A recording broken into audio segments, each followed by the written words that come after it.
Hi, I'm Julia, and welcome to the English Talk community. I'm really glad you're here. If you've ever felt nervous, hesitant, or even embarrassed to speak English out loud, then you are in the right place. Today, we're going to talk about something that affects almost every English learner at some point: confidence.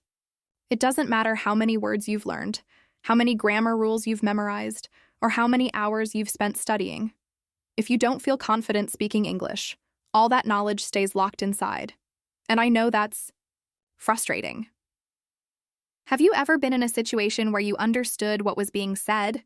You even had the answer in your head, but you just didn't say it out loud? Maybe your heart started racing, maybe your mind went blank, maybe you thought, what if I say it wrong? What if they laugh? I've spoken to hundreds of learners from all around the world, people from Istanbul, Manila, Johannesburg, and even Copenhagen, who have told me that they feel exactly the same way. And I want you to know, you are not alone. Feeling shy or anxious when speaking a second language is completely normal. But you don't have to stay in that place. You can grow out of it step by step. In today's episode, we'll take the first step together. We're not going to chase perfection. We're going to focus on what really helps you feel comfortable and natural when speaking English. So let's take a deep breath. You're not here to be judged. You're here to grow. And every time you show up and try again, you're building that confidence muscle. I want you to think about this.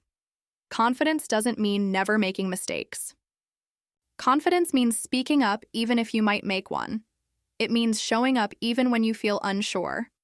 And here's something powerful. Confidence is not something you either have or don't have. It's something you practice. Just like learning. To ride a bike or cook a new recipe, you get better with repetition, not perfection. Let me ask you something. Have you ever compared yourself to someone else and thought, they're so good at English, I'll never be like that? If that sounds familiar, stop right there. That kind of thinking doesn't help you. You're not in competition with anyone. You're not late. You're not behind. You're just on your own journey. The only person you need to compare yourself to is the version of you from yesterday. And let me share a little secret with you. Most people who speak English fluently are still learning. They still forget words. They still hesitate. They still correct themselves mid-sentence. The difference is, they don't let those moments stop them. They keep going, and so can you. So how do we begin to feel more confident? It starts by showing up. Just listening to this podcast is one form of practice. You're training your ear. You're getting more comfortable with the rhythm and flow of English. But I want to challenge you to go one step further today. After you listen, try saying some of the phrases out loud. Repeat them. Hear your own voice in English. Get used to it. That's how you start to make the language yours. I remember talking to a listener from Warsaw. His name is Piotr, and he told me that for years he studied English silently. He read books, watched shows, and memorized vocabulary. But when it came time to speak, he froze. Every single time. He felt like the words disappeared when he needed them most. But one day, he started reading short dialogues out loud in the morning. At first, it felt awkward. He told me, "Julia, I sounded like a robot." But 2 weeks later, something shifted. His mouth started to move more easily. The why? Words came quicker. And the next time someone spoke to him in English at work, he didn't freeze. He answered. It wasn't perfect, but it was a start. And that's what matters. Maybe you're wondering if the same could work for you. And I promise you, it can. You don't need a special gift or a perfect accent. You need to use the language. Confidence doesn't come from hiding. It comes from doing, from trying, from speaking, even when you're not sure. Even when your voice shakes a little. Here's something you can try right now. Say this out loud with me. I am learning. I am growing. I am allowed to make mistakes. Say it again. Let those words become part of you. Because they are true. No one speaks perfectly all the time, not even native speakers. What matters is your message, what you want to say, how you connect with others. That is what language is for. I know sometimes you may feel discouraged. Maybe someone corrected you in a way that made you feel small. Maybe someone laughed when you said something wrong. And I get it. That hurts. But don't let one bad moment define your future. Let it teach you, not stop you. You're stronger than that.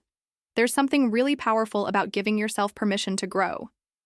Not waiting until you feel ready. Not waiting until your grammar is perfect or your vocabulary is huge, but starting now, with what you know, with the words you do have, and building from there. That's how real confidence is born. Let you? Me tell you about Mei Ling from Hong Kong. She joined an international online program and had to introduce herself in English on the first day. She was terrified. She told me later that her hands were shaking and her voice was tiny. But she did it anyway. And when she finished, guess what happened? Her classmates clapped. They appreciated her courage. That small moment gave her the confidence to keep speaking throughout the course. Now she helps others feel comfortable in English. Imagine that. Someone who once whispered now helps others speak up. That's the kind of transformation you're capable of, too. And it doesn't require any magic formula. It just takes consistency, support, and belief in yourself. That's what this community is all about. We support each other. We grow together. So if this episode speaks to you, if it makes you feel like you're not alone, like you can do this, then take a moment to like this podcast and subscribe. It helps us reach more learners like you, people who want to grow, who want to speak, who want to feel confident in English, people who want to stop waiting and start expressing. Confidence is not the final goal. It's the bridge between your learning and your speaking. And once you cross it, a whole new world opens up. You start making connections, you start having real conversations, you start feeling proud of your progress. So I'm really glad you're here, because this is where change begins. I talk to English learners from all over the world every day, people from cities like Madrid, Tokyo, Lagos, Berlin, and Jakarta. And you know what I hear over and over again? I want to speak, but I'm not ready. I need to improve my grammar first.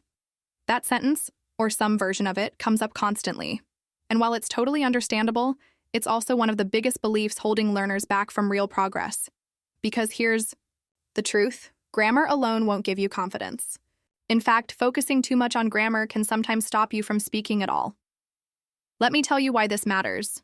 Many learners think they need to know all the rules before they can speak. They spend hours reading grammar books, watching lessons, and trying to memorize every possible verb form and structure. They think, if I just study a little more, I'll finally feel confident. But confidence doesn't work that way. It doesn't arrive suddenly after you reach some invisible level of perfection. It grows from experience, from practice, from allowing yourself to use the language, even when you're not perfect. Think about it. Children don't wait until they can form perfect sentences to speak. They just try. They repeat what they hear. They make mistakes. They get corrected gently, and they try again. That's how we all learn to speak in the first place. But as adults, we often forget this. We want to get everything right before we take action. And in language learning, that can become a trap. You wait to speak, you hesitate, you think too much, and all that waiting becomes fear.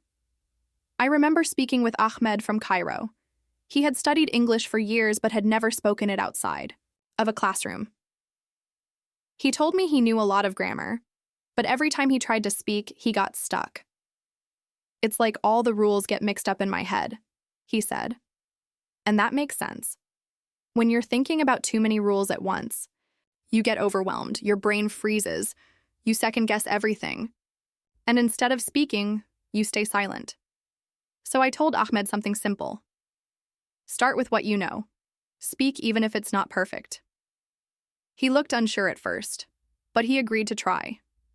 Every day he practiced short, simple conversations, out loud, without worrying about grammar.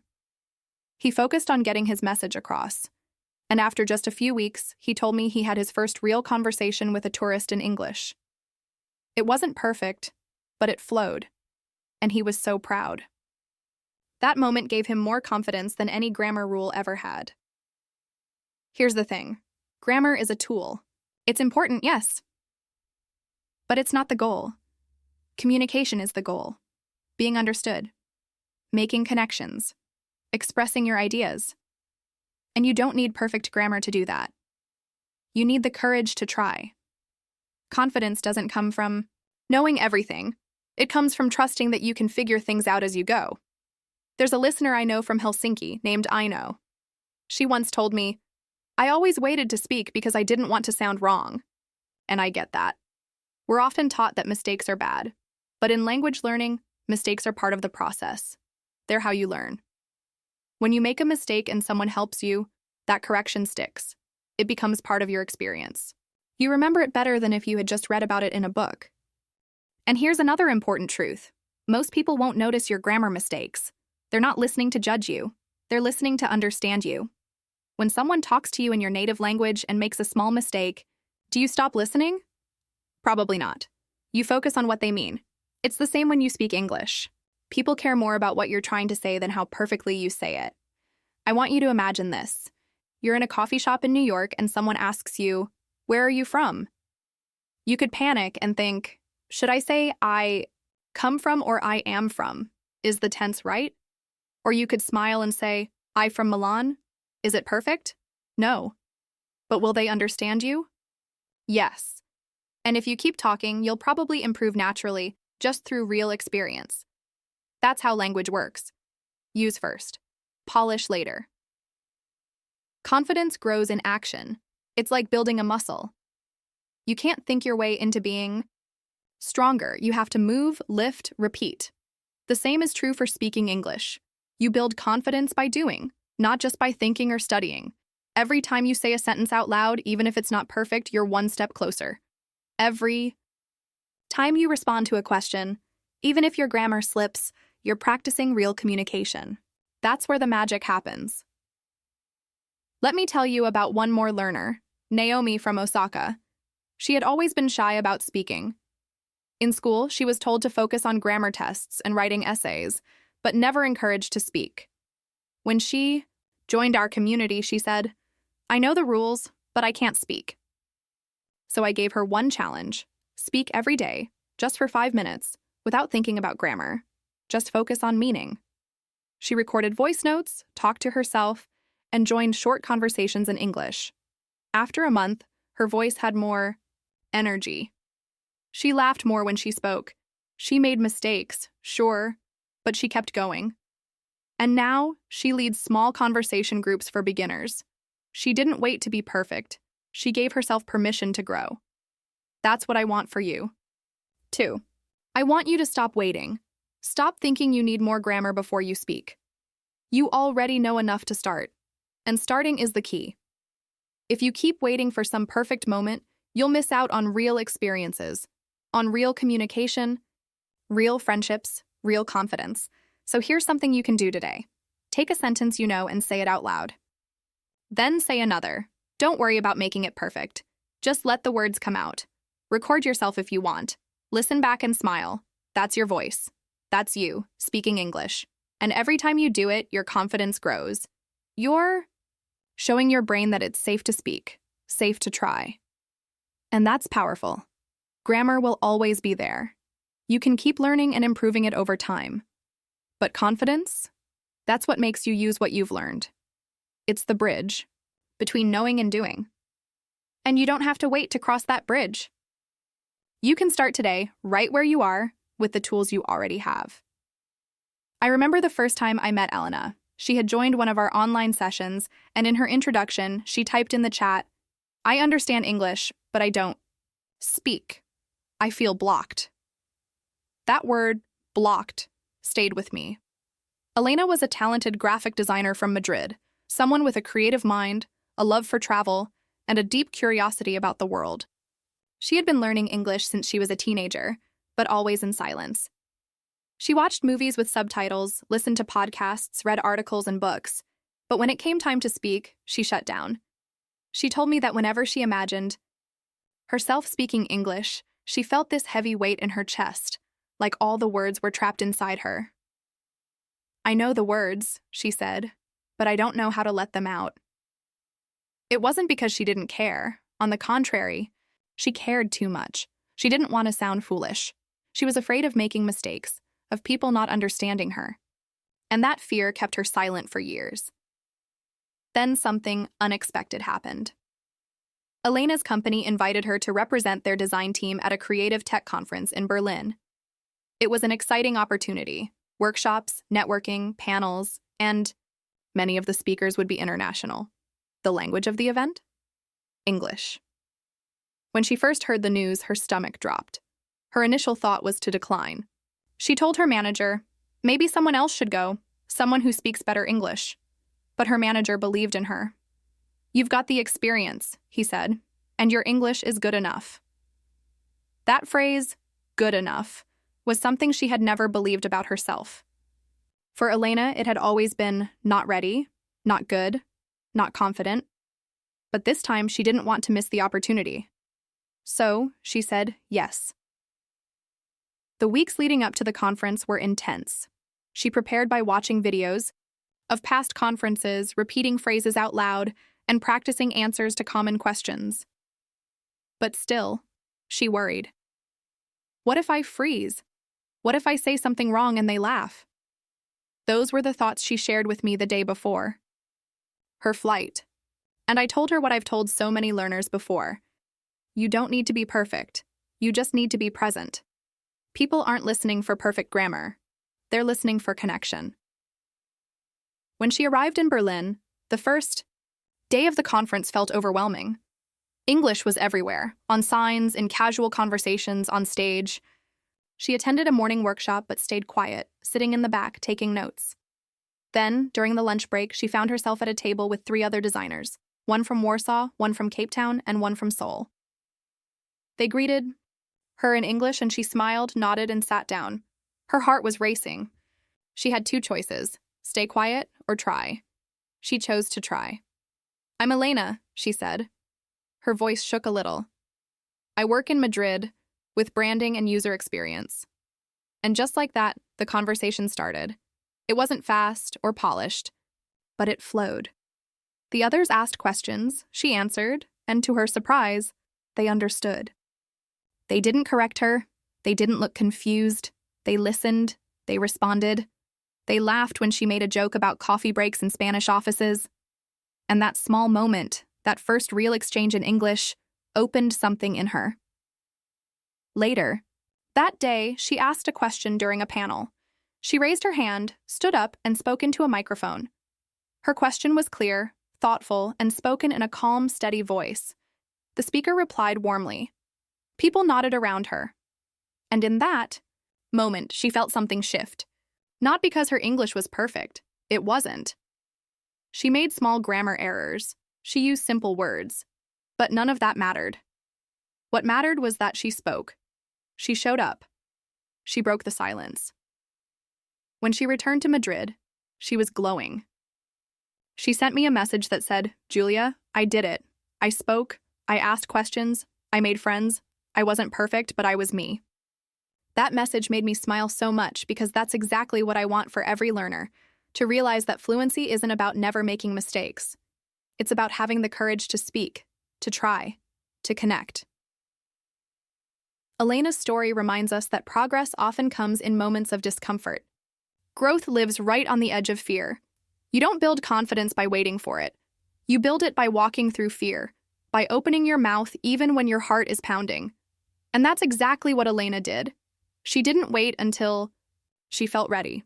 She took the chance. She let herself be seen and heard in English. And because of that, everything changed. Now, Elena speaks in meetings. She shares ideas with international clients. She even helps new employees at her company who are nervous about English. She tells them what she once had to learn for herself. It's not about being perfect. It's about being brave. That phrase, be brave, not perfect, has stayed with her. And I hope it stays with you too. Because Elena didn't suddenly become fluent at that conference. She didn't learn 50 new grammar rules. What she did was even more powerful. She allowed herself to be a beginner, out loud. She accepted that her voice, even with imperfections, was still worth hearing. I share Elena's story with you not because it's extraordinary, but because it's real. It's what happens when we decide to take one small step forward, even if we're scared. Maybe you're listening right now and thinking, I could never do that. But maybe you could. Maybe you already have the words. You just need to give yourself permission to use them. And here's the most beautiful part of Elena's story. Her confidence didn't come from learning something new. It came from using what she already knew, from choosing to speak, from realizing that the people around her weren't expecting perfection. They were simply ready to connect. And that connection, that moment of being understood, is where the real learning begins. I've met so many English learners who are deeply intelligent, thoughtful, and articulate in their own language, but when it comes to speaking English, they suddenly feel small. They feel like they have to calculate every sentence, double-check every verb tense, and constantly wonder if their grammar is correct. I understand why. For years, language teaching has told us that grammar is everything, that if we don't get the rules right, we'll sound uneducated or be misunderstood. But let me tell you something important. Grammar is just a tool. It's not the goal. Communication is the goal. And if you can get your message across clearly, even with mistakes, then you are already succeeding as a speaker. Let me ask you a question. When someone speaks to you in your native language with a strong accent or with imperfect grammar, but they're trying to connect with you, how do you respond? Most of us feel curious, warm, even inspired. We admire the effort. We don't sit there judging their verb conjugation. So why do we assume that native English speakers or other learners are judging us so harshly? In most real-life situations, people are not grading your grammar. They're trying to connect. They're listening to understand, not to critique. One thing I always say is this: fluency is not about speaking like a textbook. It's about making people feel understood. It's about building bridges between ideas, between cultures, and between people. And sometimes the best way to build that bridge is to use simple, clear, familiar words. The kind of words you already know. You don't need to sound fancy to make an impact. In fact, the most powerful communicators in the world often use the simplest language. Take someone like Haruki, for example.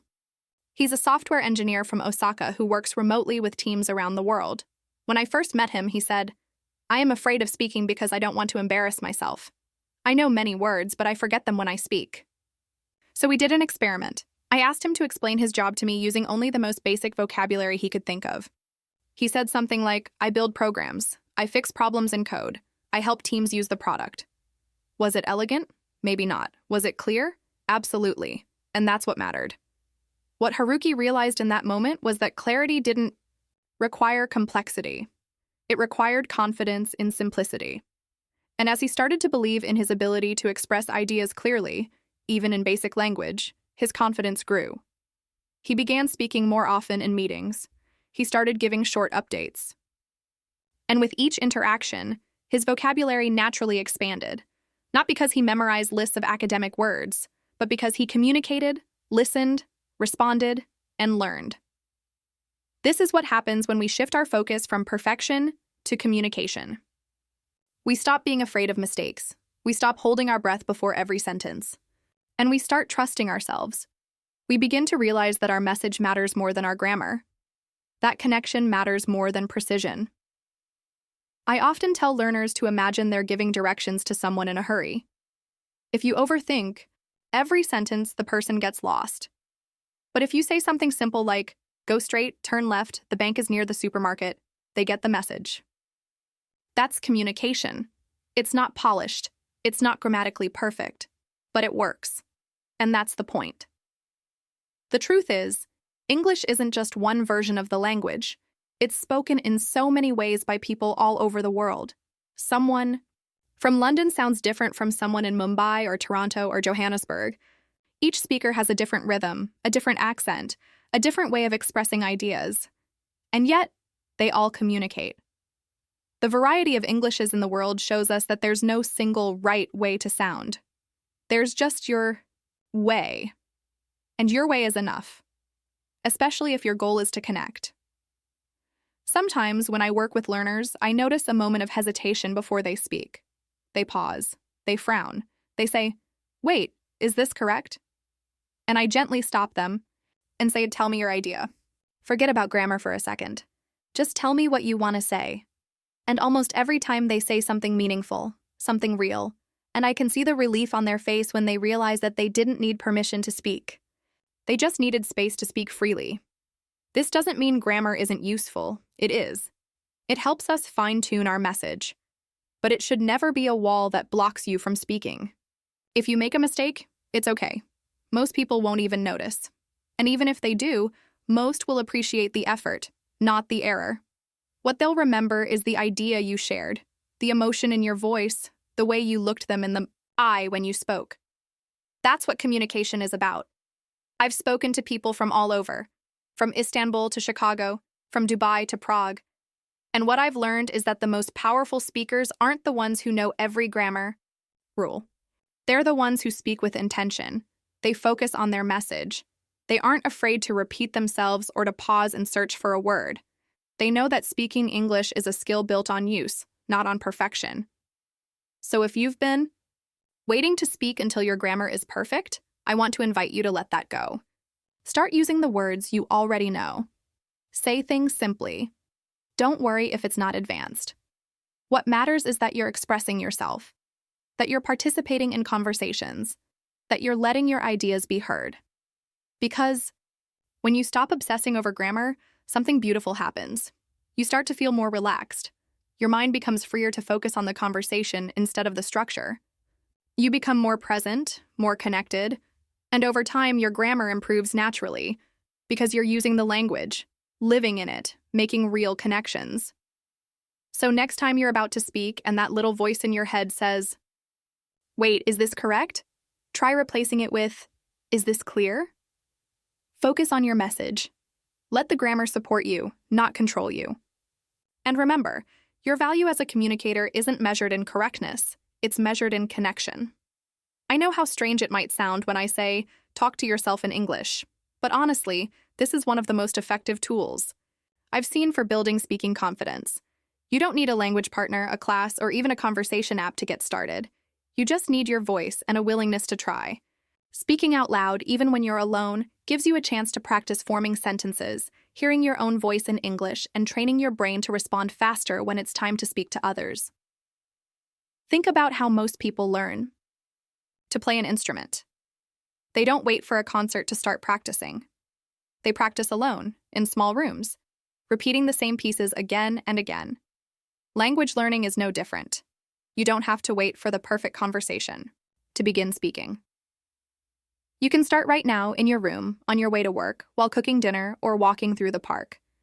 Your voice is a tool you can use anytime. One of the easiest ways to start is by describing what you see around you. You wake up in the morning and say, "I'm getting out of bed now, I'm going to brush my teeth. The sky looks gray today. I think it might rain." It doesn't have to be complicated. You're simply narrating your actions, like a storyteller in your own life. This builds fluency because your brain is connecting everyday actions to English words. The more you do this, the faster the words will come to you when you're in real conversations. I remember working with Lucas, a university student from Vienna. He was very shy in group classes and barely spoke. When I asked him why, he said, "I'm afraid I'll freeze in front of people." So I gave him a simple challenge. For 1 week, every day, he had to talk to himself for 5 minutes. He could describe what he was doing, or talk about something he had learned, or even reflect on how he was feeling. At first, he said it felt awkward and silly, but by the end of the week, he told me, "I feel like I've activated something. The words are coming out easier now." That's exactly what happens. Something unlocks when you hear yourself speak regularly. Another great technique is reading out loud. Take a short article, a part of a book, or even a social media post in English and read it aloud. Focus on the rhythm and flow of the sentences. Don't worry about sounding like a native speaker. Just aim to be clear. This helps you get used to English sentence structures and improve your pronunciation. When you read silently, your brain processes the language, but when you read aloud, your mouth and ears join the experience, making the learning deeper and more physical. One learner I worked with, Aisha from Nairobi, made reading aloud part of her bedtime routine. Every night before sleeping, she would choose a paragraph from a book and read it out loud, slowly.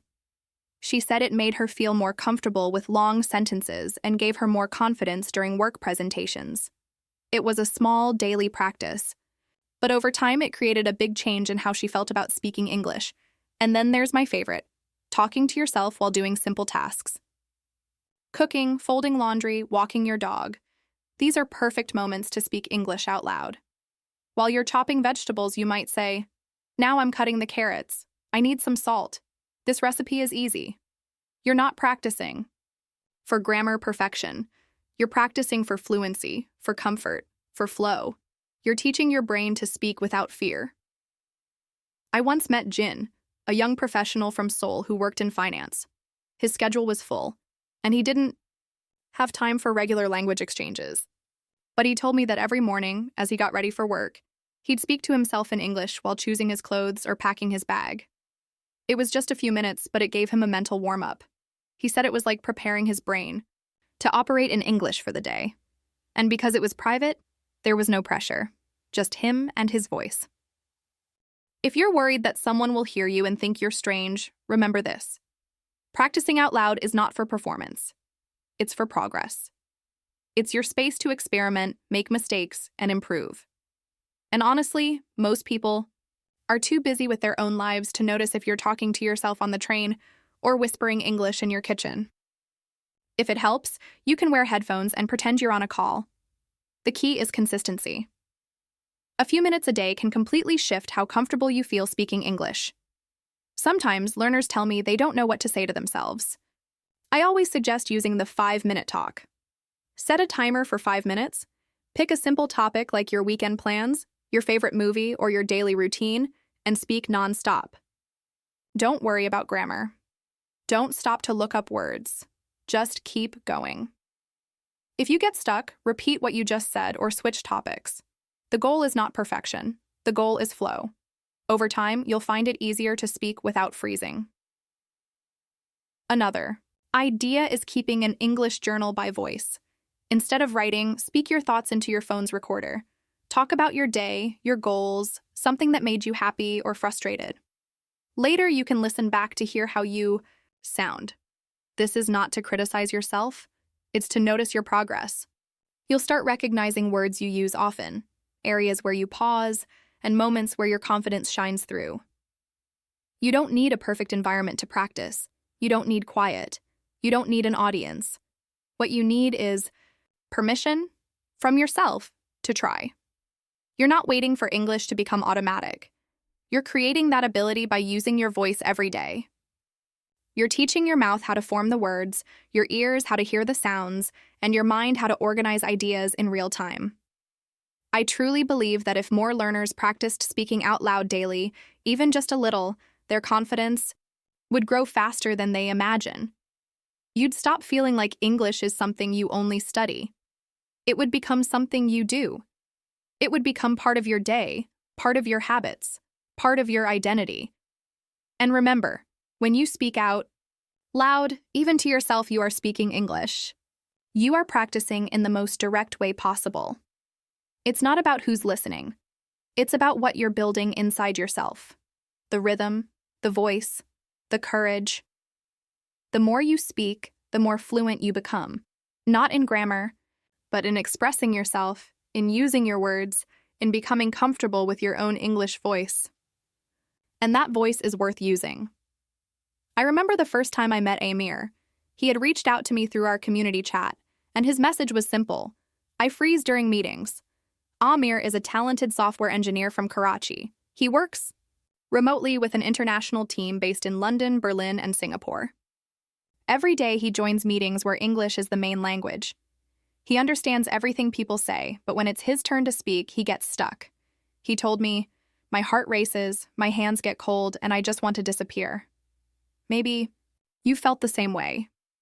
You sit in a virtual meeting, nodding along, waiting for your moment, and when it finally comes, your mind goes blank. This is more common than you think.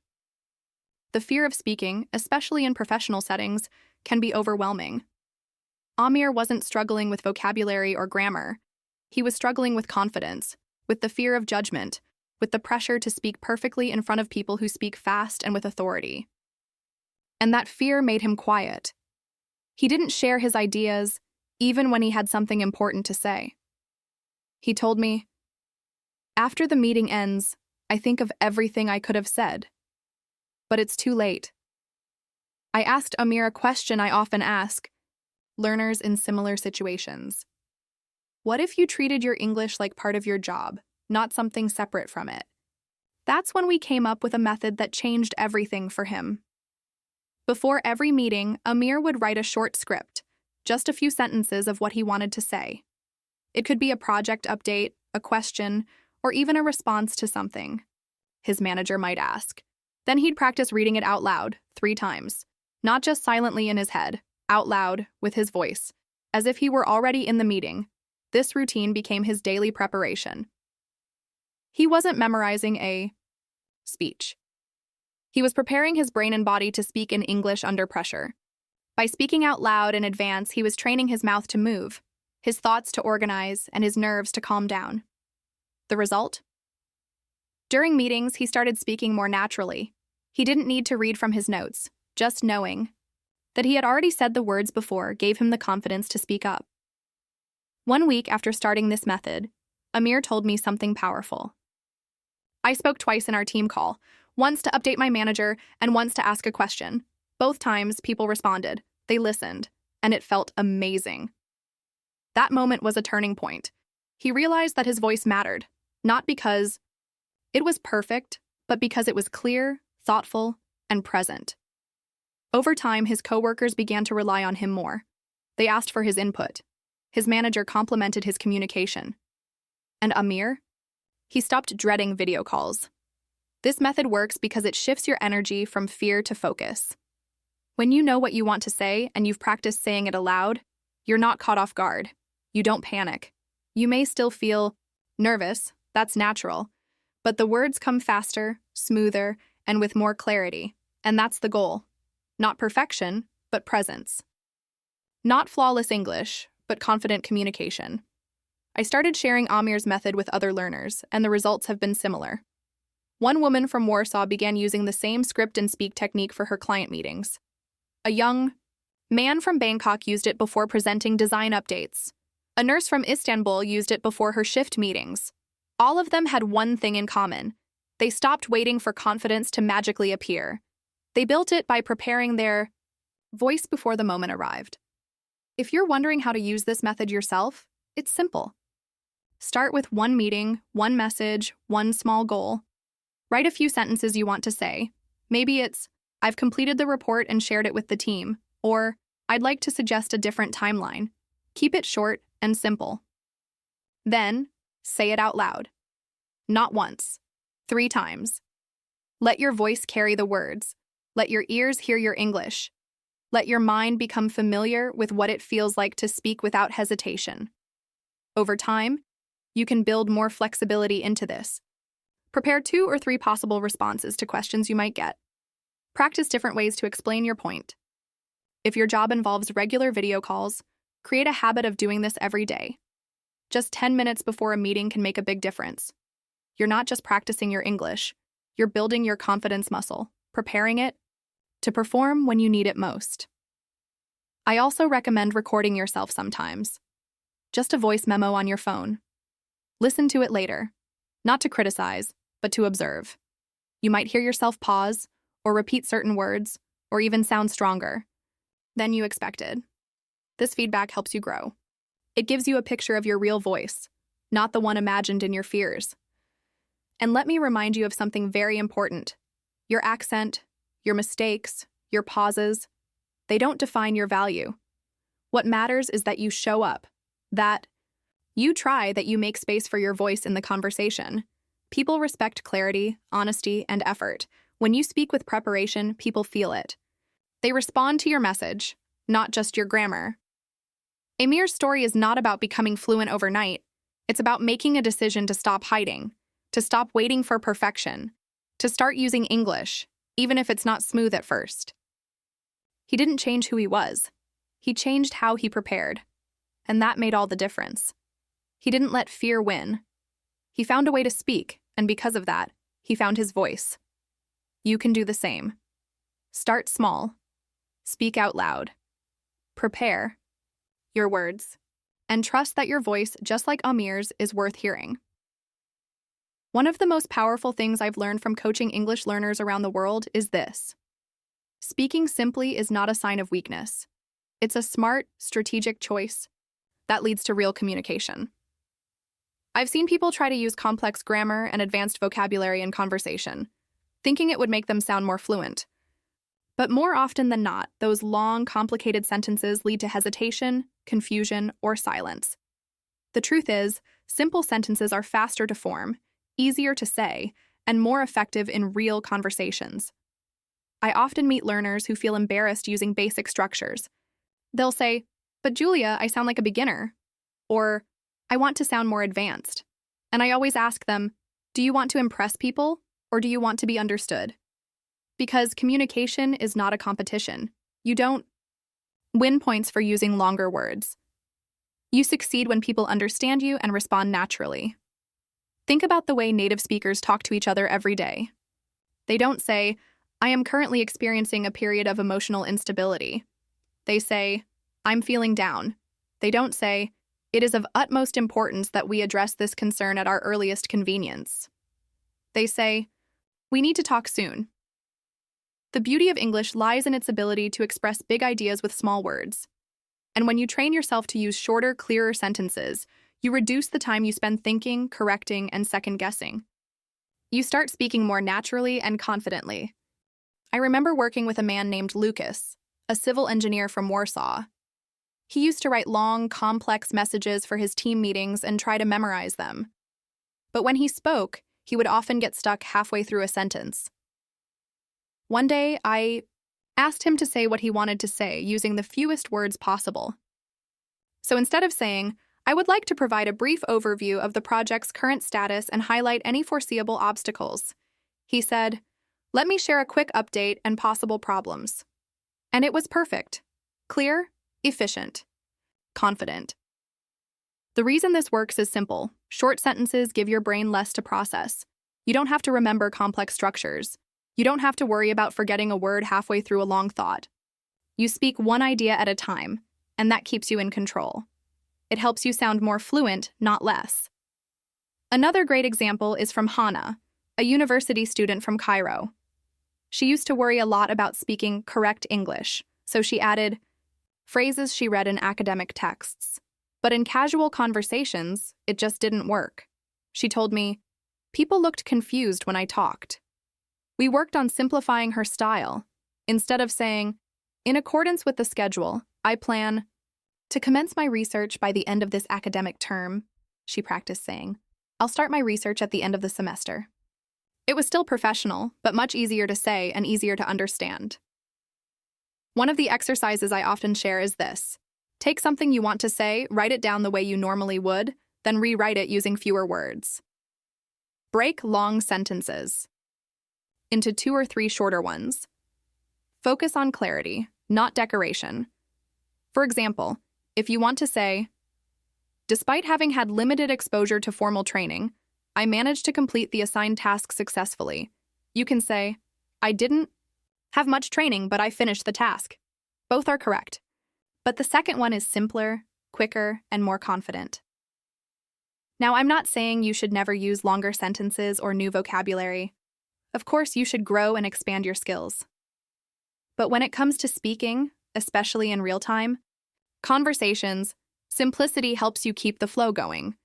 You can always add more detail later. Start with a simple sentence, and if someone asks you to explain more, then you do it. That way, you avoid freezing or speaking too slowly. Let's say someone asks, "How was your weekend?" You could say, "It was very pleasant and productive, as I managed to engage in various activities that I found both relaxing and intellectually stimulating." Or you could say, "It was nice. I read a book and went for a walk." One is more advanced, the other is more natural. Which one do you think leads to a real conversation? It's usually the simpler one. I've seen this work in business settings too. A woman named Grace, who works in marketing in Johannesburg, used to feel nervous during team updates. She thought she had to sound businesslike, so she added too many formal expressions, but it made her sound robotic. I encouraged her to speak like she would to a colleague over coffee. Instead of saying, "We have identified a number of challenges associated with user engagement metrics," she said, "We found some problems with how users interact." Her coworkers appreciated the clarity, and she started feeling more confident because people responded better to her ideas. Simple sentences also give you more time to listen. When you're not trying to build long, complex responses in your head, you can focus on what the other person is saying. That's what makes a real conversation. It's not just about speaking, it's about connecting. And connection happens when your words are clear and honest. When you speak simply, you also give others space to understand and respond. Especially if you're talking to someone who is not a native English speaker either, your clarity helps them relax. It creates a more equal exchange. You're not trying to impress. You're trying to include. So the next time you feel pressure to sound more advanced, I want you to stop and ask yourself, what's the simplest way I can say this? Not the shortest, just for the sake of being short, but the clearest. The most direct. You'll notice that your confidence grows because you're not struggling to find the perfect word. You're using what you know. And what you know is enough. This shift in thinking is powerful. It gives you permission to speak now, not later. You don't need to master every grammar rule to express your opinion. You don't need to memorize long lists of phrases to join a conversation. You already have what you need, the ability to form clear, honest sentences that people can understand. That's what English is for. That's what language is for. Not to impress, but to connect. Not to perform, but to participate. Speak simply and watch how people listen. Speak simply and feel your confidence grow. One of the most common challenges I hear from English learners is this. Julia, I understand English, but when I try to speak, I freeze. And when I ask what's going on in that moment, the answer is usually the same. They're trying to translate every sentence from their native language into English, word by word. That's where the problem starts. Your brain gets stuck between two languages. You're thinking in one and trying to speak in another. It slows you down, creates stress, and takes the fun out of conversation. That's why today I want to talk about something that will truly change the way you use English.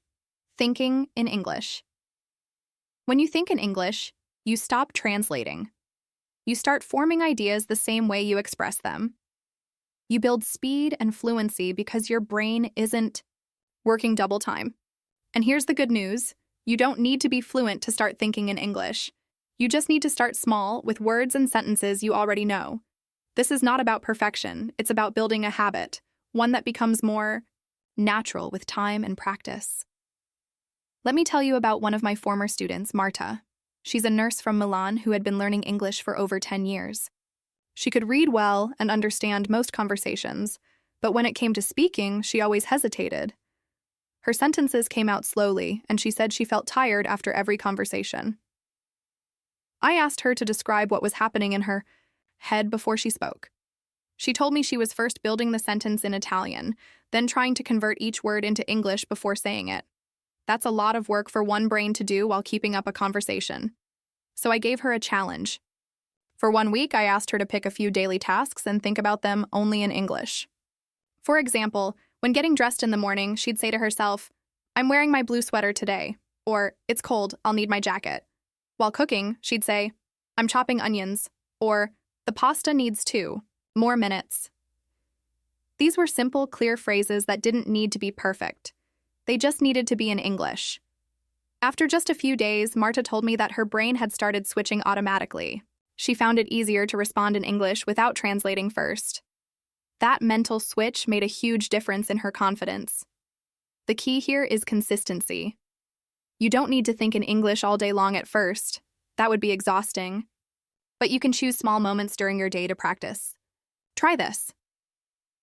The next time you walk to work or take a shower, describe what you're doing in English. Say it out loud if you can, or whisper it, or just form the words in your mind. It might feel awkward in the beginning, but that's okay. Awkward means you're doing something new. New habits always feel strange at first. You can also start labeling things around you. If you're in the kitchen, look at the objects and name them in English. Plate, spoon, stove, sink, cutting board. Then, try forming a simple sentence. The spoon is on the table. These kinds of micro practices add up.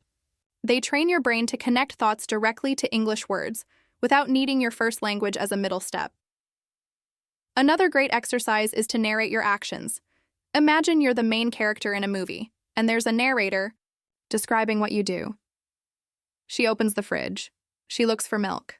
She finds the milk and pours it into the glass. You can use the present simple, which is easier and faster to form. The goal isn't to be grammatically complex. The goal is fluency of thought. You can also start asking yourself simple questions in English throughout the day. What time is it? What do I need to do next? What am I going to eat? Ooh. Instead of answering in your native language, answer in English. It's almost 3 p.m. I need to call my friend. I'll eat something light. The more you do this, the easier it becomes. You're creating new pathways in your brain, routes, where English comes first. I've also had success using this method with a man named Kenji, an architect from Tokyo. He was very good at reading technical documents in English, but when it came to spontaneous conversation, he froze. I asked him to stop translating and begin training his brain to process daily thoughts in English. We started with a 5-minute exercise. Every morning, he had to describe his plan for the day in English. Today, I will go to the office. I have a meeting at 10. After that, I will work on a new design. That's it. Short, simple, and consistent. Within 3 weeks, he noticed that words came to him faster when speaking, and he stopped pausing to translate during meetings. What I love most about this practice is how flexible it is. You don't need a classroom. You don't need a teacher. You just need a few quiet moments in your day. While waiting in line, riding a bus, brushing your teeth, those are perfect. Times to switch your inner voice to English. You can even set reminders on your phone that say, "Think in English for 2 minutes." It might sound silly, but it works. Over time, your brain adapts, and English becomes part of your thinking process, not just your studying process. And I want to be very clear about something. You don't need to be advanced to think in English. In fact, thinking in English helps you become advanced. The mistake most learners make is waiting until they feel ready to try. But readiness comes through use. If all you know are basic sentences, then use those. If your vocabulary is small, that's fine. Use the words you have. It's not about using perfect English. It's about using your English. I remember another learner, Amara, from Lagos. She told me, "My English is not good enough to think in." And I told her, that's exactly why you should start thinking in it. It's like going to the gym. You don't wait until you're strong to start working out. You become strong by going. Thinking in English is mental exercise. You start where you are and you grow through practice. So if you've been feeling stuck or slow when speaking, look at what's happening in your mind. Are you building a sentence in your native language first? Are you trying to find perfect translations? If so, it's time to let that go. Instead, start forming ideas directly in English, even if they're simple, even if they're imperfect. Because that's how fluency starts, not in translation, but in thought. When you begin to think in English, everything becomes faster, smoother, and more natural. And the more natural it feels, the more confident you'll become. One of the most powerful ways to build confidence in speaking English is to treat your daily routines as practice opportunities. Confidence is a muscle, and like any muscle in your body, it gets stronger the more you use it. You don't need to wait for a special class, a language partner, or a perfect moment to practice speaking. You already have many chances every day to speak English, right in the middle of your normal life. The secret is to use these moments intentionally and creatively to build your speaking skills bit by bit, day by day. Think about your morning routine. When you wake up and start getting ready, you can describe what you are doing out loud in English. For example, while brushing your teeth, say, "I'm brushing my teeth. I like the taste of mint toothpaste." When you look in the mirror, you can say, "Good morning, today is going to be a great day." It sounds simple, but this small action helps you connect your thoughts directly to English words. It trains your brain to form sentences on the spot. The more you do this, the more natural it feels. Suddenly, you're no longer just repeating phrases you learned. You're using English to express yourself. Walking to work or school is another perfect time to practice speaking. You might be thinking about what you need to do during the day or noticing your surroundings. Try to put those thoughts into English sentences as you walk.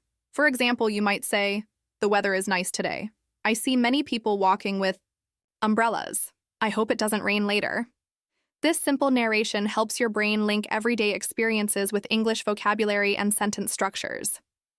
Even if you're walking alone, talking out loud or quietly to yourself is a great way to practice. Don't worry about sounding strange. The goal here is practice, not perfection.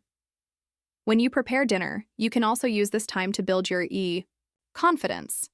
Describe what you are doing as you cook. For example, I'm cutting the onions. I need to boil water for the pasta. This recipe is easy and delicious. You can even imagine explaining the recipe to someone who doesn't know how to cook. This kind of exercise makes speaking English practical and relevant to your life. It also reduces the pressure because you are not in a classroom or conversation with strangers. You're just practicing. I want to tell you about David, a marketing specialist from London, who shared how using his daily routine helped him speak more confidently. David was nervous about speaking English in meetings at work. He felt he didn't have enough time to prepare and often stayed silent. One day, he decided to start describing his daily activities out loud in English, even when he was alone. In the morning, while getting dressed, he would say sentences like, "I'm wearing a blue shirt today. I have a presentation this afternoon." In the evenings, while cooking, he'd narrate the steps of his meal. This practice helped him build a habit of thinking and speaking in English regularly. After a few weeks, David noticed that during meetings, he was able to share ideas more clearly and with less fear. You might wonder if this method works for beginners too. The answer is yes. You don't need a big vocabulary or perfect grammar to describe your daily routine. Use simple words and short sentences. For example, instead of saying, "I am going to prepare a nutritious meal consisting of various vegetables," just say, "I'm making a salad. It has tomatoes and lettuce." Keep it simple. The goal is to speak as much as possible, not to impress anyone. The more you practice, the easier it gets. Using daily routines to practice speaking also helps you break the habit of waiting for the perfect moment or the perfect words. Sometimes learners wait to have a conversation partner or a formal setting to practice. But life is full of moments you can use. These little moments, added together, create big results over time. And the best part is that you don't have to change your schedule or set extra time aside. You simply add English practice into what you already do. Another important tip is to use repetition with variety. For example, every morning, describe what you're wearing, but use different words or add new details. One day you might say, "I'm wearing black shoes." The next day, "I have a warm jacket today." This keeps the practice fresh and helps you learn new vocabulary without pressure. You can also change the routines you describe. On some days, talk about what you see outside your window or what you plan to do after work. There's also an emotional benefit to this type of practice. When you talk to yourself in English during familiar activities, it reduces anxiety. The language becomes part of your everyday life, not something separate or intimidating. It feels natural to use English because you're using it to describe your real world. This builds a positive feeling around speaking English and slowly pushes away the fear of making mistakes or sounding awkward. If you want to take this idea further, you can add more creativity. Imagine you are a tour guide explaining your day to a visitor in your city, or pretend you are recording a video diary in English about your daily life. These mental exercises make practice fun and motivating. You start to associate speaking English with enjoyable activities rather than stressful ones. Remember, confidence comes from doing. The more you speak, even if it's just to yourself, the stronger your speaking muscle grows. And just like in any exercise, consistency is more important than intensity. It's better to speak English for 5 minutes every day than to try 1 hour once a week. Your brain remembers regular practice and builds neural connections that make English easier and faster to use. So the next time you brush your teeth, walk to work, or prepare dinner, try to make English your companion. Describe what you're doing, what you see, and what you think. Don't worry about mistakes or vocabulary gaps. Speak simply, speak often, and enjoy the process. Over time, these small moments add up, and you'll find yourself speaking English more naturally and confidently, right in the middle of your everyday life. Making mistakes is often the biggest challenge for English learners when it comes to building confidence. I know this feeling well because so many people I've worked with or heard from have told me they freeze or stop speaking as soon as they fear making a mistake. But here's the truth. Mistakes are not your enemy. They are actually one of your best friends in the language learning journey. The sooner you get comfortable with making mistakes, the faster you'll grow your confidence and fluency. Today, I want to help you change how you think about mistakes and see them as stepping stones rather than setbacks. First, let's be honest. Nobody speaks a language perfectly, not even native speakers. Even they slip up sometimes, forget words, or say something that doesn't sound quite right. The difference is that native speakers have been practicing since they were kids, and they are used to making mistakes as a natural part of learning and communicating. For learners, it's easy to feel like every mistake is a failure or that it makes you look less smart or capable. But this belief only holds you back. Instead, try to remind yourself that every mistake means you are pushing yourself to use the language, and that is where real learning happens. I want to share a story about May, who lives in Shanghai. May studied English for many years but never spoke much because she was afraid of making mistakes in front of others. She worried that people would laugh or judge her. But one day, she decided to change her mindset. She started practicing speaking with a language partner and promised herself to not worry about mistakes.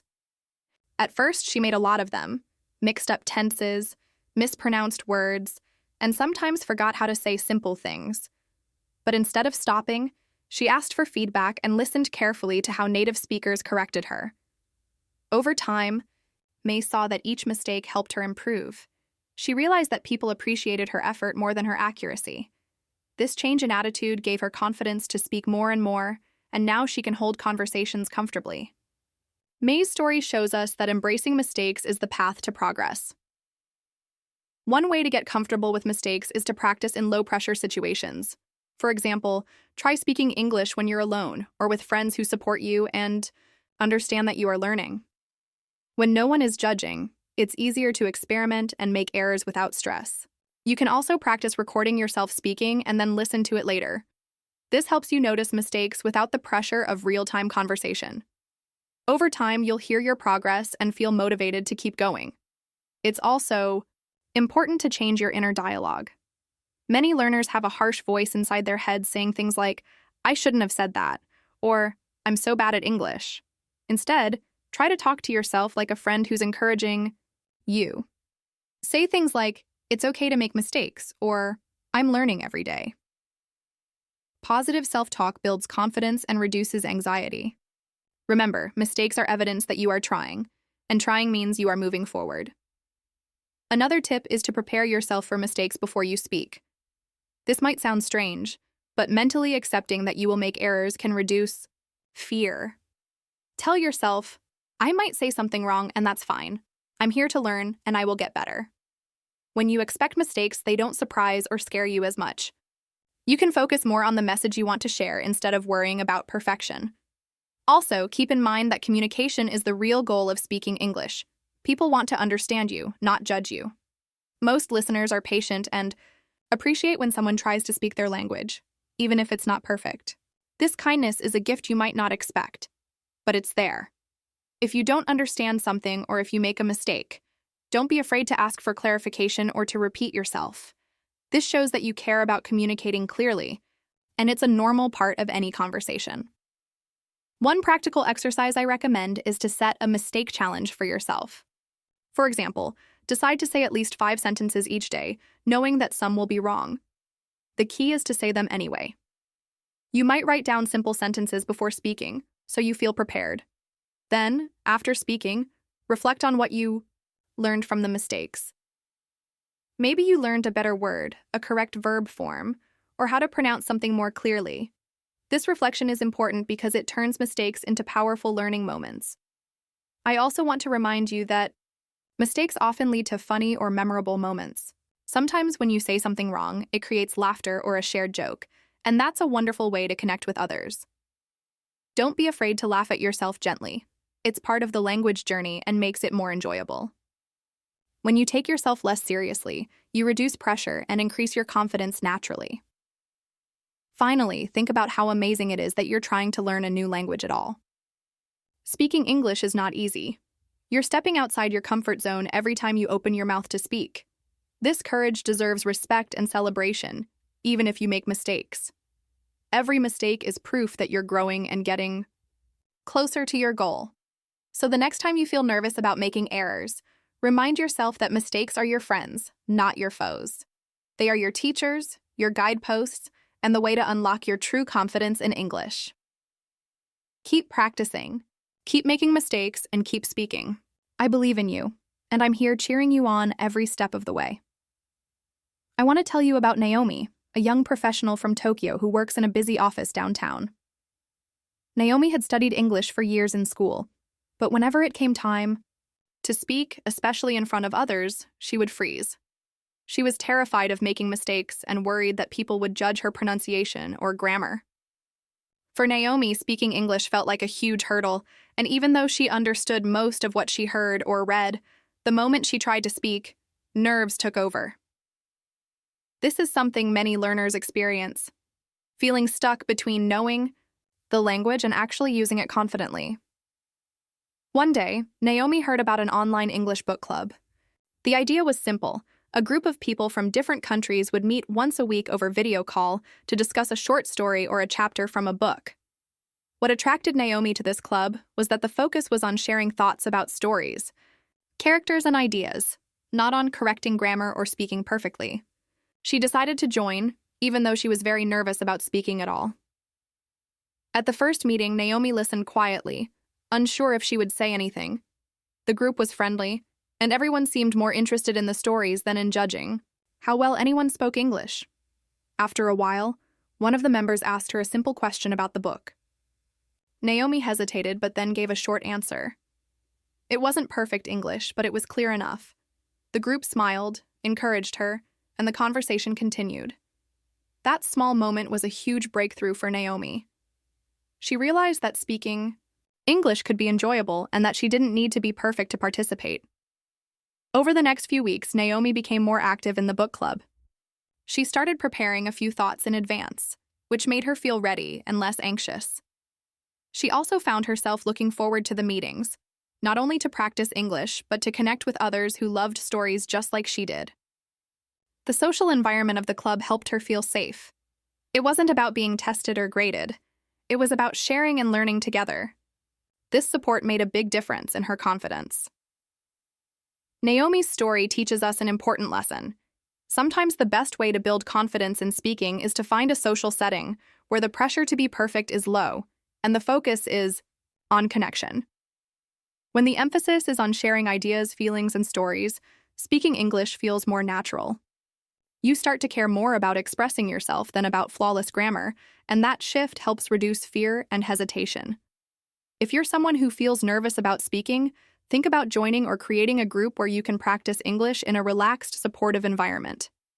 It could be a book club like Naomi's, a conversation group, or even a hobby club that uses English. The key is that everyone is there to enjoy the activity and communicate, not to judge or correct. When you surround yourself with people who encourage you, your confidence can grow quickly. Another reason social environments like Naomi's book club work well is because you are often talking about something you already enjoy or know about. Stories, hobbies, and shared interests give you a natural reason to speak and vocabulary you're comfortable with. This makes speaking less intimidating because you're not struggling to come up with topics on the spot. You're connecting through something familiar, which makes your language practice feel more meaningful and fun. Also, in a social group, you get feedback naturally and gently. When people ask questions or respond to what you say, you learn how to keep conversations going. You pick up new phrases and ways to express ideas just by listening. This kind of informal learning is powerful because it happens in real time, in a real context. Naomi found that the more she participated, the more she noticed herself improving without even thinking about it too much. It's important to remember that building confidence in speaking is not just about practicing alone or studying grammar. It's about using English as a tool to connect with others. Naomi's experience shows how creating or finding a welcoming social space can change everything. When you feel accepted and supported, your worries about mistakes fade, and your real personality and voice come through. I encourage you to think about what kind of social environment could work for you. Maybe there's a group of people interested in the same things you love, or maybe you want to start a small online chat group with friends. Don't be afraid to take that first step. It might feel scary at first, just like it did for Naomi, but the reward is worth it. The joy of sharing your thoughts and being understood can help you speak English with more confidence every day. Remember, confidence grows when you feel connected and supported. So, Try to find or create spaces where English speaking is about connection, not perfection. Just like Naomi, you might surprise yourself with how much you can say and how much fun you can have along the way. I want to talk to you today about something that many English learners find difficult, saying, I don't know, or asking for clarification like, can you repeat that? Or, could you say that again, please?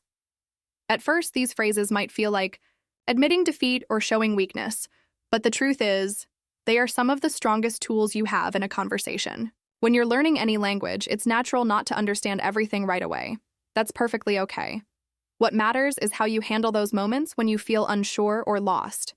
Instead of freezing or avoiding speaking, using these phrases confidently can keep the conversation going and even make you appear more fluent and engaged. I remember when I first started learning other languages myself, I felt so embarrassed whenever I had to ask someone to repeat something. I thought it made me look less smart or less capable. But then I realized that native speakers actually appreciate it when you ask for repetition or clarification, because it shows you want to understand and communicate clearly. It's a sign of respect and effort, not failure. So, the first thing I want you to understand is that using phrases like, I don't know, can you say that again? Or I'm not sure I understand, is a smart and confident way to keep your English conversations flowing.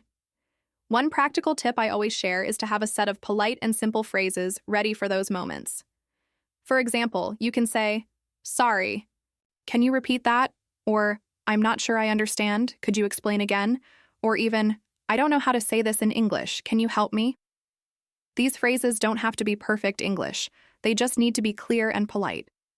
When you use them, you show your conversation partner that you care about getting things right and that you're actively trying to communicate. This can lead to more patience and support from the people you talk to. Let me tell you a story about my friend Arjun from Mumbai. Arjun was always nervous about English conversations at work because sometimes people spoke very fast and he couldn't catch every word. He used to stay quiet, hoping to understand later, but often missed important information. One day, his colleague suggested he try saying, can you repeat that, please? Whenever he missed something. Arjun was hesitant at first, worried he would annoy people. But after he started using this simple phrase, he noticed a big difference. People were happy to repeat themselves or explain in a different way, and Arjun felt less stressed during meetings. More importantly, he felt more in control of the situation because he wasn't pretending to understand when he didn't. This idea applies not just in work meetings, but in everyday situations too. Imagine you're in a cafe in London or on a video call with friends from Seoul and you hear something you don't understand. Saying, I don't know, or can you say that again? Can keep the conversation going and prevent you from shutting down or feeling embarrassed. It's also useful when you want to buy time to think. For example, you can say, I'm not sure, can I think about it for a moment? Or, could you please explain that part again? These simple phrases buy you a little extra time to organize your thoughts and respond more confidently. Another reason to use these phrases is that they help you learn faster. When you ask someone to repeat or explain, you get new vocabulary, pronunciation, or expressions that you might not have noticed the first time. This helps your brain absorb language in a natural way. Over time, you will find yourself understanding more and needing to ask less often. But until then, don't be afraid to use these tools. They are part of the learning process. It's also important to practice these phrases out loud so they feel natural when you need them. You can practice with a friend, record yourself, or use a language app to simulate conversations. The more comfortable you are with these phrases, the more confident you will feel using them in real life. Remember, confidence is not about never making mistakes or always understanding everything. Confidence is about knowing what to do when you don't understand and keeping the conversation alive. If you ever find yourself feeling nervous or stuck in a conversation, take a deep breath and try one of these phrases. For example, sorry, I didn't catch that. Or, can you repeat that slowly, please? Are easy and polite ways to ask for help without feeling bad. Most people will appreciate your honesty and willingness to communicate, and that positive reaction will boost your confidence even more. One last thing I want to share is that these phrases are also great conversation starters. Sometimes when you ask for repetition or clarification, it opens up new topics or explanations that help you connect better with the person you're talking to. You might learn more about their culture, their language habits, or interesting expressions. So, using these phrases can actually make your English conversations richer and more enjoyable. So, next time you're in a situation where you don't know something or didn't understand fully, don't panic or stay silent. Say, "I don't know," or "Can you say that again?" with confidence. You're showing that you care about communicating clearly and that you're ready to learn and improve. These phrases are your friends on your journey to speaking English more confidently every day. I want to talk to you about something very important today, something that many English learners overlook but that can truly transform your journey. This is about celebrating small wins. Yes, those little moments when you manage to say just one sentence in English, or understand a phrase in a conversation, or even when you practice a new word out loud. These small victories matter more than you might think, and recognizing them can help you build real confidence and keep moving forward on your path to fluency. When I started learning English, I often felt frustrated because I was focusing so much on what I couldn't do yet. I wanted to speak perfectly, understand everything instantly, and never make mistakes. But this kind of thinking only made me feel stuck and discouraged. Over time, I realized that what really helped me improve was celebrating the small moments, where I actually used English, even if it was just a simple sentence or a short conversation. Those moments were proof that I was making progress, and they motivated me to keep going. One of the hardest things about learning a language is that progress doesn't always feel obvious. Sometimes it seems like you're standing still or even going backwards, especially when you compare yourself to fluent speakers or when you hear complicated grammar explanations. But real learning happens step by step, day by day, through these small wins. Imagine each time you speak in English, you're lifting a tiny weight at the gym. At first, it feels difficult, and you might only lift a little. But with practice, those small lifts add up, and soon you're stronger and more confident. I want you to think about your own English journey for a moment. Can you remember a time when you spoke English and felt proud, even if it was just a sentence? Or a phrase? Maybe it was ordering food at a cafe in Paris, asking for directions in Singapore, or chatting with a coworker in London. These moments are your wins, and they deserve recognition. When you celebrate these small steps, you remind yourself that progress is happening, and that keeps your motivation alive. Let me share a story about my friend Sophia from Milan. Sophia was very shy about speaking English. She would listen carefully in meetings but rarely said anything because she worried about making mistakes. One day, she decided to challenge herself to say just one sentence during a team call. It wasn't perfect, but she did it. She told me later that this small step gave her a huge confidence boost. After that, she began to speak more and more, and each time she spoke, she felt better about her skills. Sophia's experience shows that small wins are not just about the language. They are about believing in yourself and your ability to grow. Celebrating small wins also helps you stay positive and avoid burnout. Learning English is a long journey, and it's normal to have days when you feel tired or frustrated. When you focus only on the big goals, like fluency or perfect pronunciation, it's easy to lose hope. But when you celebrate small victories, you create a positive cycle where success fuels your motivation. This positive feeling makes you want to practice more and enjoy the learning process. So how can you celebrate your small wins in practical ways? First, try keeping a journal or a simple notebook where you write down your daily English achievements. These don't have to be big.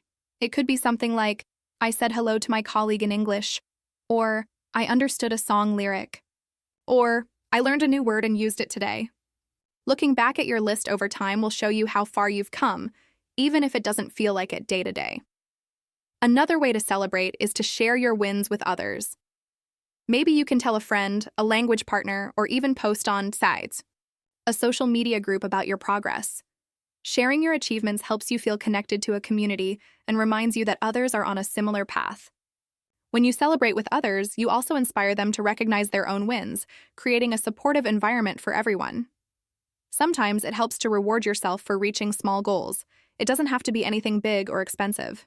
It could be something simple, like taking a break with your favorite tea, watching a short video in English, or giving yourself permission to relax and enjoy your success. These small rewards reinforce positive habits and make learning English more enjoyable. I also want you to remember that small wins build on each other. When you recognize a small success, it gives you the confidence to take the next step, even if it feels a little scary. For example, after saying one sentence in a meeting, you might feel ready to ask a question the next time. After understanding a phrase, you might try responding with your own sentence. This gradual progress is how you develop real confidence and skill. One more thing. Sometimes small wins come in the I form of progress you don't immediately notice. Maybe you started thinking more in English without realizing it, or you found yourself understanding a movie without subtitles, or you caught a joke in a conversation. These are important moments too, and they show that your brain is adapting to the language naturally. Celebrate those moments inside yourself, even if you don't say them out loud. It's easy to focus on what you haven't learned yet, but today I want to encourage you to shift your focus. Celebrate the courage it takes to speak English at all. Celebrate every word you say, every phrase you understand, and every conversation you join. These small wins are the foundation of fluency. They remind you that you are capable, you are growing, and you are moving forward every day. Remember, confidence in speaking English doesn't come from perfection. It comes from practice, from trying, and from recognizing the progress you make, even if it feels small. So next time you speak English, pause and appreciate that moment. That is a victory. Keep celebrating these moments because each one brings you closer to the confident English speaker you want to be. I want to talk to you about something that can really change the way you learn English, creating a safe space to practice. When I say safe space, I mean an environment where you feel comfortable, supported, and free to make mistakes without fear of judgment. Confidence doesn't grow in a vacuum. It grows where you feel accepted, encouraged, and understood. This is why finding or building your own safe space can be one of the most powerful steps you take on your English learning journey. Many learners struggle because they practice in places where they feel judged or nervous. Maybe it's a classroom where the teacher is very strict, or a group where other people speak much better English and it makes you feel small. Or perhaps you are trying to practice with friends or coworkers who don't have the patience to listen carefully or who correct you too much. These situations can make you anxious and stop you from speaking freely. But here's the good news. You don't have to stay stuck in those spaces. You can create or find a space where you feel safe and confident. Think about the people in your life or online communities where you feel comfortable being yourself. Maybe you have a friend who encourages you and never makes fun of your mistakes. Maybe there is a teacher who patiently listens and helps you step by step. Maybe you have joined an online group where everyone is learning and supporting each other. These are examples of safe spaces, and the more time you spend in these environments, the more your confidence will grow. When I started learning English, I remember feeling very shy and worried about making mistakes. But then I joined a small conversation group with people from different countries. Everyone was learning and no one was perfect. We laughed a lot, helped each other, and celebrated each little success. That group became my safe space, and it made me want to speak more and more. I felt free to try new words, ask questions, and even make mistakes without fear. This safe space was like a warm, supportive bubble where I could grow. If you don't have a safe space yet, don't worry. You can create one. Start small. You can practice with a trusted friend or family member who speaks English or is also learning. Set a time to talk regularly and agree that it's a place where you won't be judged. Another idea is to join online communities or language exchange groups where people are kind and supportive. There are many platforms today where learners connect to practice English without pressure. It's also important to set boundaries in your safe space. For example, you might ask people not to correct every mistake, but to focus on understanding what you want to say. Sometimes too many corrections can make you nervous and stop you from speaking. A good safe space encourages you to speak first and corrects gently or after you finish speaking. This balance helps you stay motivated and learn naturally.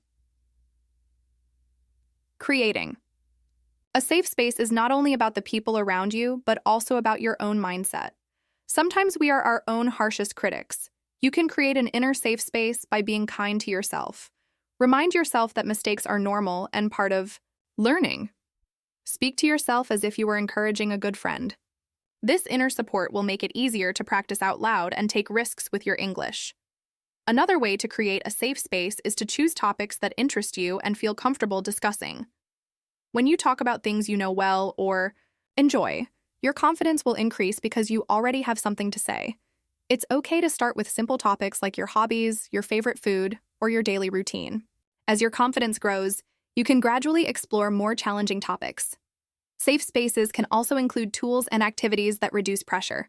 For example, practicing with apps that let you speak and listen at your own pace, recording yourself, or playing language games where the focus is on fun, not perfection. These tools create an environment where you can practice freely and without judgment, even if you are alone. Remember, confidence is like a plant. It needs the right soil, water, and sunlight to grow. Your safe space is that nurturing environment. When you find or create it, your speaking will improve naturally because you feel secure enough to take chances and learn from every experience. You don't have to speak perfectly to belong in this space. You just have to show up and try. If you ever feel stuck or frustrated, return to your safe space. Spend time there, listen, practice, and connect with others who understand the challenges of learning English. These moments will help you recharge and remind you that learning is a journey, not a race. The right environment makes all the difference. So today I want you to think about your own learning environment. Who supports you? Where do you feel comfortable speaking English? If the answer isn't clear or you feel like you don't have that yet, take a small step toward creating that safe space. Reach out to a friend, join an online group, or set a goal to practice gently with yourself. Your confidence will thank you. Confidence doesn't come from speaking perfectly. It comes from feeling safe enough to speak at all. And your safe space is where that confidence begins to grow. As we wrap up today's conversation, I want to leave you with one very important message. Your voice matters. I truly believe this because every single person who learns English brings something unique to the table. You are not just learning words or grammar, you are sharing your experiences, your ideas, and your culture with the world. And that is something powerful. When you speak up, you're not just practicing English, you're making a connection, expressing yourself, and adding your perspective to a global conversation. That alone is worth celebrating. So often I hear from learners who feel they need to be perfect before they speak. They worry about mistakes, about sounding awkward, or about not knowing the right words. But the truth is, confidence isn't about perfection. It's about showing up, speaking your truth, and being brave enough to try again, even if you stumble. Every time you choose to speak, even with one sentence, you're making progress. You're building a habit that will serve you for life. And that habit of showing up, of using your voice, is the foundation of real confidence. Think about the times you've hesitated, worried about how you sounded. Now imagine if instead of staying quiet, you chose to speak up anyway. What opportunities might open for you? What friendships could begin? What doors could you unlock in your career or personal life? Your voice has power, even if it feels small or unsure at first. It grows stronger the more you use it. I want you to remember that mistakes are part of this journey, not roadblocks. They are stepping stones. Each time you speak, even if you make errors, you are learning and improving. Mistakes are proof that you are trying, and trying is what leads to success. The people who listen to you don't expect you to be perfect. They want to understand your ideas and connect with your personality. When you relax into this truth, speaking becomes less scary and more enjoyable. It's also important to recognize that you're not alone in this. There are millions of English learners all over the world facing the same challenges. We are a community. That's why I invite you to share this episode with friends, family, or anyone you know who wants to speak English with more confidence. When you share, you're not just passing along information, you're offering support and encouragement. You're helping others find their voices too. And don't forget to explore our other episodes here at the English Talk community. Each one is filled with tips, stories, and practical advice designed to help you move forward with your English. Listening to others' experiences can remind you that progress is possible, and it often happens in small, everyday moments. We are here walking this path together, and every story shared, every tip tried, brings us closer to the confidence we want. Before I finish, take a moment now to appreciate yourself. Reflect on how far you've come already. Maybe you've spoken English in a new situation recently, or you tried a new phrase. Those moments count. They matter. Your voice deserves to be heard, not just by others, but by you as well. Believe in your ability to communicate and connect. You have valuable things to say, and the world is waiting. Remember, confidence in English isn't a destination. It's a process. It's about consistently showing up, practicing, learning, and sharing. It's about embracing who you are, including your accent, your unique way of expressing ideas, and yes, even your mistakes. These are what make your English your own. So keep speaking, keep practicing, and keep believing in yourself. Your voice matters. Your story matters. You are part of this amazing global community of learners who are growing, sharing, and connecting through English every day. I'm so proud to be on this journey with you. If this episode has inspired you, please share it with someone else who could use a little boost of confidence. Together, we can create a space where everyone feels safe and motivated to speak up. And be sure to check out more episodes of the English Talk community for more encouragement, tips, and stories that will help you keep moving forward. Thank you for listening and being part of this community. Keep shining with your voice.